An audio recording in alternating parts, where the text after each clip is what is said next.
안녕하십니까. 한양대학교 병원 지역의약품 안전센터입니다. 약물 이상 반응 원내 세미나 동영상 강의를 시작하겠습니다. 유익한 시간 되시길 바랍니다. 네, 안녕하십니까. 저는 한양대학교 병원 감염내과 김봉영입니다. 오늘은 항생제 안전한 사용에 대해서 말씀을 드리도록 하겠습니다. 먼저 시작하기에 앞서서 간단한 케이스를 하나 좀 보고 넘어가겠습니다. 저희 감염내과의 경우에는 많은 협진들이 들어오는데요. 탁과에서 협진이 들어온 케이스입니다. 먼저 뉴모니아로 타조페란이라는 약제를 사용을 했다고 합니다. 피페라실린 타조박탐이고요. 이 약제를 사용하다가 좀 호전되어서 약제를 중단을 했는데 중간에 열이 나서 다시 동일한 약제로 시작을 했다고 합니다. 하지만 이후에 계속 열이 발생하고 CRP 수치가 상승을 하여서 혹시 항생제를 어떻게 사용을 해야 되는지 그리고 얼만큼 사용을 해야 되는지 그거에 대해서 문의가 들어온 케이스입니다. 좀 프레젠트 일리스하고 피지컬 에그제미네이션을 좀 보도록 하겠습니다. 매일 54세 환자였고요. 내온 2일 전에 조수석에 탑승하여 있던 중에 연쇄 추돌 사고를 당했다고 합니다. 그래서 쿼드리플레지아가 발생을 하였던 분이시고, 그래서 수술도 받고 스테로이드 치료를 병행을 했던 자입니다. 그러다가 어스피레이션 뉴모니아가 발생을 해서 피페라신 타조박탐을 약 2주 동안 사용을 하였고요. 근데 사용하고 난 이후에 항생제를 중단하였고, 그런데도 다시 CRP가 상승하는 소견이 관찰되어서 동일한 약제로 재투여를 하였다고 합니다. 이후에 열이 계속 발생을 하였다고 하고요. 당시에 저희가 관찰을 하였을 때 폐하에서 폐음은 특별한 이상 소견이 관찰되지 않았고 트라키아 시크레이션 증가 소견도 없었습니다. 바이탈 사인은 열이 38도인 반면에 나머지 허트 레이트나 레스피레이터리 레이트는 모두 다 정상 소견이 관찰되었습니다. 레보레터리 파인딩에서 CBC에서 특이 소견은 없었으나 이오지노필이 6.2%로 좀 살짝 상승한 소견이 관찰이 되었고 AST, ALT에서 간 수치가 살짝 좀 올랐습니다. CRP는 항생제 중단 시점에서 1.9였었는데 저희가 환자를 보러 갔을 때 7.87까지 좀 올라가 있는 상황이었고요. 소변에서 파유리아는 있으나 박테리아는 없었고 블러드 컬처에서는 특이 소견이 관찰되지 않은 상태였습니다. 근데 환자를 그래서 엑스레이 파인딩을 봤더니 양측 폐하에 인필트레이션이나 아니면 특이 소견, 즉 뉴모니아 시사할 만한 소견은 전혀 없었고요. 근데 막상 환자를 보러 갔더니 이렇게 좀 온 전신이 좀 울긋불긋한, 그러니까 제너럴라이즈드 마큘러 파퓰러 래시가 전신에 걸쳐서 관찰이 되었습니다.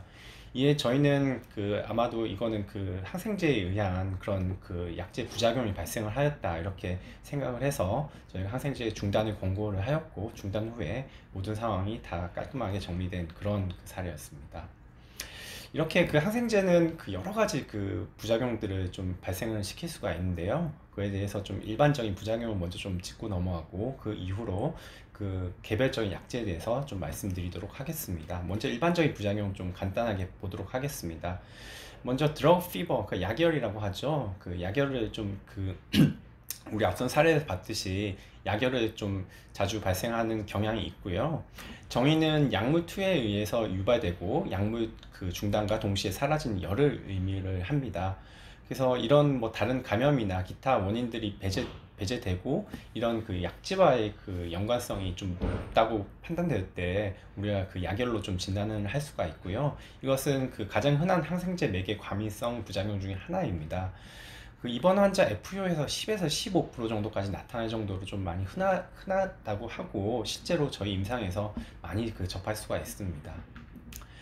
그래서 특징은 여러분들께서 좀 예상하다시피 발열이 있긴 하지만 근데 또 환자 상태가 생각보다는 괜찮고 또 감염증이라고 하기엔 좀 증상이 좀 경미한 좀 그런 양상이 나타나게 됩니다. 발진이 18% 정도에서 동반이 될 수가 있는데요. 항상 발진이 동반되는 것은 아니라는 점도 좀 유의하셔야 되겠습니다. 하지만 만약에 열이 계속 나는 환자에서 항생제를 오래 쓰는데도 열이 계속 나는 환자에서 발진까지 발생을 했다고 하면, 그러면 그 드러그 피버가 좀 더 의심되기 때문에 그때는 그 항생제를 즉시 중단하는 것이 필요하겠습니다. 발열 시점과 투약 시점은 반드시 일치하지는 않는다고 되어 있고요. 그리고 아까 보셨던 케이스에서 보셨던 것처럼 이오존필리아나 아니면 LFT가 그 상승이 동반된 경우가 종종 발견이 됩니다.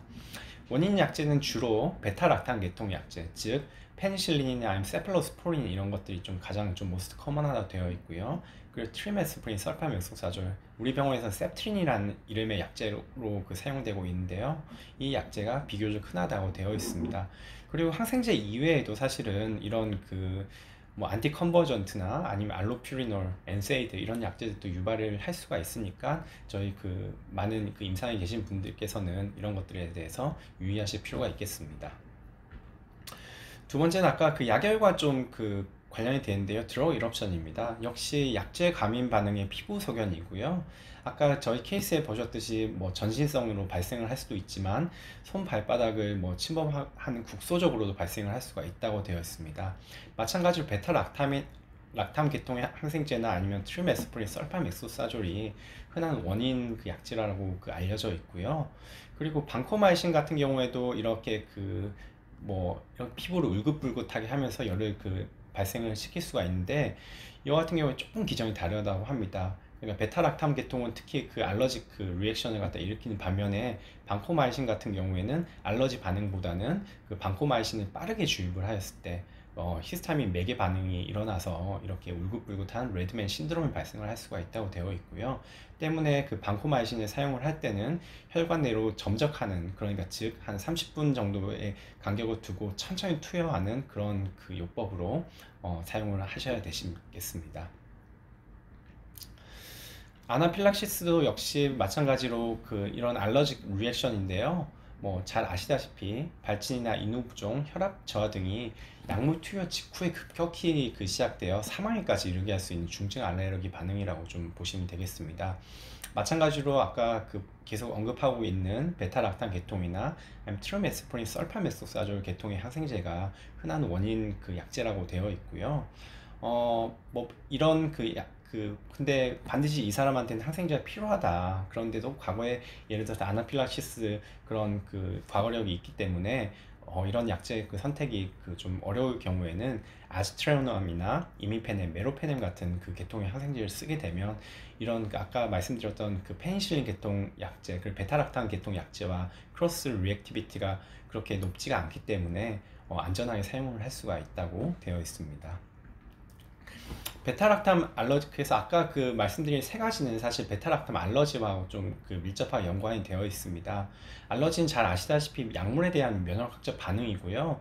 특히 IgE 메디에이티드 알러지 같은 경우에는 특히 아나필락시스를 유발을 하고, 그리고 아까 보셨던 가려운 래시나 하이브스, 그리고 쇼트니스 오브 브리드를 유발을 할 수가 있다고 되어 있습니다. 이런 알러지 리액션을 일으킬 수 있는 좀 커먼한 약제들은 아까 계속 말씀드리고 있는 페니실린 계통 약제가 가장 흔하고요. 그 다음에 아까 트리메스프린, 설파맥소사졸린, 설파 계통 약제, 항생제 중에서 그 두 가지가 좀 가장 흔하죠. 그 이외에는 엔세이즈도 가능하긴 한데, 이것 같은 경우에는 오늘 논의한 주제에서 조금 벗어나기 때문에 더 언급은 하지 않도록 하겠습니다. 그리고 앞선 슬라이드에서 말씀드렸다시피 생각보다 베타락탐 계통 약제들과 페니실린 알러지가 있는 환자에서 다른 베타락탐 계통 항생제를 쓸 수 있냐 이런 질문을 하였을 때 정답은 yes라고 좀 할 수가 있겠습니다.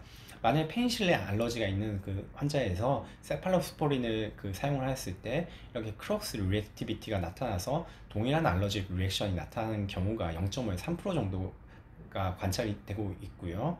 그리고 카르페넴 같은 경우에는 보다 크로스 리액티비티가 또 낮아서 그래서 보다 더 안전하게 사용을 할 수가 있다고 되어 있습니다.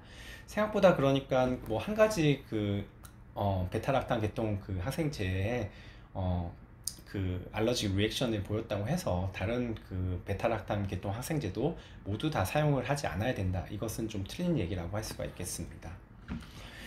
이게 그림이 좀 복잡하긴 한데요. 이게 사실 이런 그 베타락탄 계통 항생제들 사이에서 크로스 리액티비티가 있는지 없는지 여부를 좀 나타낸 그런 도표이고, 뭐 다 외우기는 좀 아마 좀 힘드시겠지만 그거 참고해 볼 수는 있을 것입니다. 그리고 이런 페니실린 사실 알러지가 있는 환자들에 대해서 우리가 사실 제대로 정말로 이 사람의 페니실린 알러지가 있는지, 아니면 이런 과거력이 있었을 때 다시 투여해도 되는지, 이것을 좀 알아보는 경우 알아봐야 됩니다. 사실 저희는 병동에서 이런 알러지를 하기 위해서 스킨 테스트를 무작정 하고, 만약 스킨 테스트에서 양성이 나왔을 때, 그랬을 때 뭐 투여를 하지 않아야 된다 이런 식으로 생각을 하고 있는데요. 이것은 100% 맞는 얘기는 프로시저는 아니고요. 먼저 우선적으로 이것에 대해서 이벨루에이션 하기 위해서는 과거에 이런 알러지 히스토리가 있는지를 먼저 알아야 됩니다. 과거에 알러지 히스토리가 있는지를 알고 나서 그 다음에 뭐 스킨 테스트를 하든지 아니면 다른 이벨루에이션 하든지 해야 된다는 거죠. 그래서 만약에 페니실 알러지가 있는데, 그 중에서 뭐 문진을 통해서 알 수가 있겠죠. 과거에 어떤 뭐 약제에 대해서 뭐 알러지가 있었느냐, 어떤 증상이 있었느냐. 사실 그렇게 해서 좀 히스토리를 테이킹을 하게 되고, 만약에 이뮨 미디에이티드 리액션이 아닌 알러지 반응이 아닌 부작용이 좀 있을 수도 있습니다. 그럴 경우에 예를 들어서 중증인 경우, 예를 들어서 헤파타이티스나 아니면 QT 프롤롱게이션 같은 것들이 나타나면, 그럼 중증 케이스로 간주를 알러직 리액션이 아니지만 중증 부작용이라고 간주를 하고 더 이상 항생제 사용을 하지 않도록 되어 있고요. 그리고 만약에라도 이런 아까 보셨던 드러그 이럽션이나 아니면 스티븐 존스 신드롬, 뭐 톡식 에피더마 네크로시스 이런 것들이 나타나게 된다고 하면 중증이 때는 어쨌거나 더 이상 동일한 약제 사용하지 않아야 됩니다. 그리고 뭐 경증일 때는 사실은 좀 다시 뭐 재투여를 해볼 수가 있겠죠, 과거력 중에서. 그리고 사실 만약에 이런 약제들 중에서 약제 과거 부작용 중에서 하입스나 안지오이데마 아니면 아나필락시스 같은 IgE 미디에이티드 리액션이 강력하게 의심되는 그런 히스토리가 있다. 그럴 때는 사실 이제 스킨 테스트라는 것을 하게 되는데요. 이런 프로시저로 사실 가는 것이 보다 좀 더 뭐 바람직하겠습니다. 스킨 테스트는 사실 이렇게 페니실린을 피하에 주사를 하여서 얼마만큼의 부풀어 오르는지 그것을 보는 테스트이고요. 네, 넘어가도록 하겠습니다. 그리고 또 다시 다시 뭐 계통별로 돌아와서 혈액학적 부작용을 좀 보시면요, 호중구 감소증도 좀 자주 관찰을 할 수가 있겠습니다. 베타락탐이나 트리메스프린, 설파가 역시 좀 흔한 원인 약제이고, 방코마이신 또 호중구 감소성을 종종 일으킨다고 되어 있습니다. 다행히도 약물 중단 후에 백혈구 수치가 다시 정상으로 회복된다는 것을 많이 좀 관찰을 하셨을 거고요. 혈소판 감소증을 일으키는 약제는 이 두 가지 약제 이외에도 리네졸리드나 간시클로비어가 좀 뭐 자주 일으킨다고 되어 있고, 그리고 뭐 마찬가지로 리네졸리드 같은 경우에는 본메로 서프레션을 일으켜서 특히 2주 이상 좀 장기간 투여하는 환자에게서 자주 일으킨다고 되어 있습니다. 그래서 판사이토피니아를 일으킬 수 있으니까 이런 부작용에 유의하셔야 되겠습니다. 신경계 부작용으로는 시저를 나타낼 수가 있습니다. 특히 이거는 이미페넴하고 시프로프록사신에 의해서 좀 유발이 가능하고요. 원인 약물을 중단하면 바로 소실이 된다고 합니다. 레오플록사신이나 메로페넴은 상대적으로 동일한 계통의 약제임에도 불구하고 발작 유발 경향이 좀 낮다고 되어 있습니다. 이독성 같은 경우는 아미노글라이코사이드의 좀 유명한 그런 약제 부작용이고요. 때문에 아미노글라이코사이드를 오래 사용하는 환자에 있어서는 주기적으로 청력 검사를 좀 해야 된다고 합니다. 이유는 이게 좀 비가역적인 게 이유는 이게 비가역적이어서 특히나 더 주의를 요하게 됩니다. 위장관 부작용은 클로스트리디움 디피실 관련한 설사가 있다는 것 잘 알고 계실 거고, 위험 약제는 클린다마이신, 세팔로스포린, 플로르퀴놀론 이 세 가지 계통 약제가 특히 좀 위험하다고 되어 있습니다. 뭐 기타 설사 일으키는 약제들은 뭐 여러 가지가 있습니다. 신장 쪽에는 뭐 아미노글라이코사이드나 방코마이신이 좀 대표적으로 신독성을 일으킬 수 있는 약제이고요. 역시 뭐 투여를 중단한 이후에 다시 돌아올 수가 있으니까 뭐 비뇨 크레아틴 레벨도 잘 좀 모니터할 필요가 있겠습니다. 그래서 뭐 퀴놀론 같은 경우에 뭐 기타로 뭐 그 소화 연골 형성을 방해하는 것으로 좀 보고가 되고 있고요. 그리고 텐디나이티스나 텐던 럽처 이런 것들이 그 보고가 되고 있습니다. 암포테리신 B나 아니면 뭐 클라리스로마신, 메트로나이다조 이런 것들에 대해서도 기타 부작용이 있다는 점을 좀 유의하셔야겠습니다. 개별항생제 부작용은 사실 앞서 그 말씀드린 것들과 거의 좀 중복되는 그 부분들이고요. 간단하게 한번 짚고 넘어가도록 하겠습니다. 사실 항생제 관련 부작용은 계열별 약제와 관련되어 있기보다는 개별 약제와 관련되어 있는 경우가 좀 많습니다. 예를 들어서 같은 계통인 테트라사이클린 계통인데요. 테트라사이클린 같은 경우에 포토센시티비티가 있는 반면에 독시사이클린, 미노사이클린 같은 경우에는 별로 없다고 되어 있고, 아까 말씀드렸다시피 베타락탐 그 안에서도 어떤 약제에 대해서는 알러지 반응이 심한 반면에 다른 약제에 대해서 크로스 리액티비티가 없는 경우가 좀 많은 걸로 알고 계시면 되겠습니다. 그래서 그 약제 계통에 따른 그 주요 부작용, 특히 아까 앞선 그 일반 개론에서 많이 말씀드렸다시피 베타락탐 계통과 설파 계통이 특히 알러직 리액션, 그리고 드럭 피버, 그 드럭 이럽션 등이 많이 그 호발한다고 되어 있고요. 마크로라이드 같은 경우에는 구역 구토, 그 복부 불편감 같은 GI 심톰이 좀 도미넌트하다고 되어 있습니다. 아미노글라이코사이드는 워낙 오토톡시시티, 네프로톡시시티로 유명한 약제이니 특히 뭐 청력 검사 주기적으로 해야 된다는 점 다시 좀 강조드리겠습니다. 그리고 개별 그 항생제의 특이 부작용들이 있는데요. 뭐 발작을 그 일으키는 그 약제들이 아까 그 이미페넨과 시프로플록사신이 가능하다고 좀 말씀드렸고요. 그리고 포토센시티비티 혹시 그리고 텐디나이티스, 텐던 럽처 그런 것들은 시프로플록사신과 주로 연관이 되어 있습니다. 하지만 뭐 동일 계열 중에서 좀 다른 약제들을 좀 적절하게 이런 부작용이 나타났다고 생각이 되었을 때 다른 그 약제들로 적절히 그 교체를 하시면 그런 부작용의 발생 가능성을 확 줄일 수가 있겠습니다. 페니실린 같은 경우에는 그 알러지 리액션이 좀 도미넌트하다고 되어 있고요. 그 약열이나 아니면 그 드러그 이럽션, 그 알러지 리액션 등이 좀 그 커먼합니다. 세팔로스포린도 마찬가지고요. 하지만 그 크로스 리액티비티가 생각보다 적다는 점 다시 말씀 또 강조를 드립니다. 베타락탐, 이니비터에서 좀 대표적인 약제가 아목시실린 클라뷸로네이트와 피페라신 타조복탐이 있는데요. 그에 대해서 아목시실린 클라뷸로네이트 같은 경우에는 GI 그 트러블이 좀 그 커먼한 심토인 반면에 피페라신 타조박탐은 피부 발진이나 그 백혈구 감소증이 좀 더 보다 좀 그 호발한다, 이 정도만 알고 계시면 좋을 것 같습니다. 트리메스프린, 설파맥소사조 같은 경우도 그 아까 말씀드렸던 베타락탐 계통 항생제와 마찬가지로 여러 가지 알러직 리액션을 그 나타낼 수가 있고요. 특히 그 스티븐 존스 신드롬이나 아니면 톡식 에피더마 네크로시스를 일으킬 수 있기 때문에 이런 그 부작용이 좀 의심이 되는 경우에는 즉시 그 중단을 하셔야겠습니다. 아시다시피 이런 부작용이 발생했을 경우 그 심하게는 좀 사망에까지 이를 수가 있겠습니다. 카르페넴 같은 경우에는 특히 그 이미페넴의 그 시저 라이크 모션이 가장 좀 흔한 가장 좀 그 유명한 부작용이라고 좀 할 수가 있겠고요. 아미노글라이코사이드 같은 경우는 신독성과 이독성이 좀 유명한 부작용입니다. 신독성 같은 경우에는 이런 발생을 좀 줄이기 위해서 원스 데일리 도즈 그 요법으로 좀 많이 좀 사용을 하고 실제로 많이 그 공고를 하고 있습니다. 그 플로로퀴놀론인데요. 이런 GI 트러블도 많이 좀 일으키고요. 그리고 특히 좀 시프로플록사신이 사실 요즘 좀 많은 문제가 됩니다. 텐디나이티스나 텐던 럽처가 유발 가능하다는 것은 2000년대 후반부터 계속 문제점이 제기되어 왔고요. 심지어 그 최근에는 이제 어떤 조사를 해봤더니 미국 FDA에서는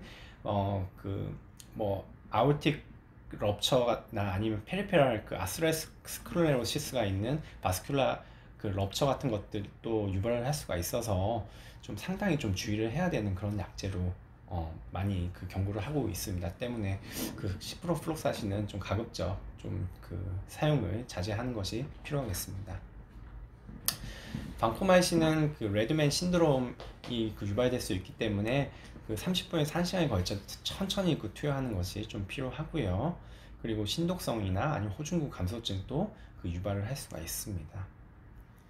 리네졸리드의 대표적인 그 그 항생제 부작용은 그 본메로 서프레션이고요. 특히 2주 이상 장기간 사용을 하였을 때 이런 것들이 잘 나타나기 때문에 주의를 요하게 됩니다. 테트라사이클린 같은 경우는 이런 태아에게도 좀 영향을 좀 미칠 수가 있기 때문에 임산부에게서 금기인 점은 워낙에 좀 유명하고요. 그리고 그 소아에 대해서는 치아에 좀 그 색소 침착이 될 수 있어서 그래서 이것도 좀 주의를 요하게 됩니다. 티지사이클린 같은 경우에는 오히려 이런 부작용은 별로 없는 반면에 오심이나 구토, 간독성 같은 GI 그 관련한 트러블이 좀 간혹 일어날 수 있다고 되어 있습니다. 콜리스틴은 워낙 신독성이 많은 것으로 좀 유명한 약제고요. 역시 뭐 많이들 좀 주의를 하셔야겠습니다. 암포테레신 B 같은 경우에는 풍기존이라고 그 과거에 많이 쓰이던 약제 같은 경우에는 여러 가지 좀 그 부작용이 있었습니다. 발열 오한 두통 같은 그 비특이적인 그런 그 증상들이 있었기 때문에 천천히 좀 이런 부작용들을 막기 위해서 좀 천천히 주입을 하도록 공고를 하고 있고요. 그리고 네프로톡시스도 좀 흔한 부작용입니다. 그래서 요즘에 암비좀이라고 좀 개선된 약제가 나오긴 했는데 이거 같은 경우에는 고가의 항진균제이기 때문에 좀 사용에 좀 주의를 요해야겠습니다. 그래서 이제 마지막 슬라이드인데요. 마지막으로 이제 말씀드리도록 하겠습니다. 항생제 부작용은 약열이나 약물 발진을 제외하면 계열보다는 개별 항생제 부작용으로 좀 접근하는 것이 좀 필요하겠습니다. 약열이나 약물 발진, 특히 알러직 리액션 같은 경우에는 특히 베타락탐 계통의 약제나 트리메스프린, 설파맥소사졸에서 흔히 유발된다고 말씀 좀 드릴 수가 있고요. 그리고 이런 세팔로스포린 계통 같은 경우에 생각보다 크로스 리액티비티가 적어서 한쪽 약물의 부작용이 있으면 다른 쪽 약물을 좀 사용을 해볼 수가 있다. 이 정도로 좀 알고 계시면 되겠습니다. 신독성을 주로 유발하는 항생제는 아미노글라이코사이드, 반코마이신, 콜리스틴이고요. 그리고 대부분 항생제 관련 부작용은 약물을 중단하면 회복되지만 아미노글라이코사이드 인듀스 오토톡시티 같은 경우에 비가역적이기 때문에 아미노글라이코사이드 계통 약제를 장기간 사용하는 경우에는 정기적으로 청력 검사를 할 필요가 있겠습니다. 네, 이상으로 발표 마치겠습니다. 네, 감사합니다.